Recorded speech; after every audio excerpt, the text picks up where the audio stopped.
News coverage of President Biden meeting with President-elect Donald Trump.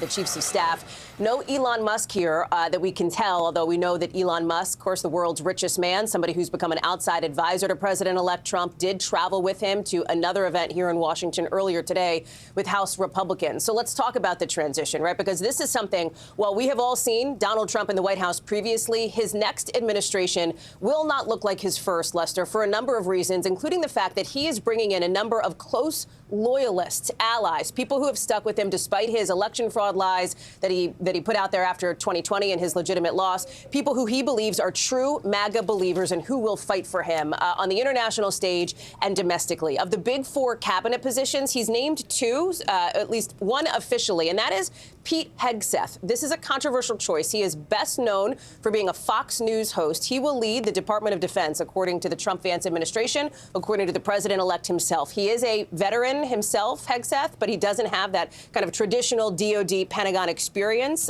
There's a question mark on the confirmation, the Senate confirmation ahead for him, so you see him there.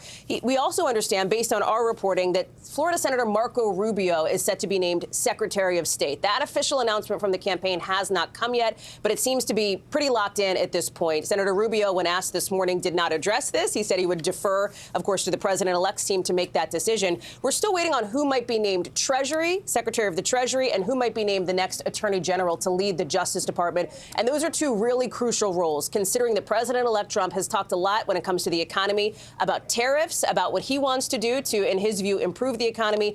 And he also has talked about what his Department of Justice may do. That may be the leading edge for what critics have described as his call for retribution upon political opponents. So those are some question marks here. Beyond that, we also know that even just this morning, he's installed some allies inside the White House, inside the executive branch with him, including a name that may be familiar to our audience, Stephen Miller. He is considered an immigration hardliner. He is likely to have a big role in shaping immigration policy. This was, we know, one of the things that did help propel President-elect Trump back to the White House. I mentioned Elon Musk earlier, Lester, so let me just say this. Both he and Vivek Ramaswamy are being tapped to be what you could call like outside consultants, basically advisors to the White House for what is being called the Department of Government Efficiency, DOGE or Doge, and the crypto fans among us may recognize that. This is a bit of a tongue-in-cheek nod to sort of the crypto sphere and the fact that both of these people, Vivek Ramaswamy, former rival for the presidency, Elon Musk, world's richest man, will be tapped to try to help find savings, cost savings. This is something that President-elect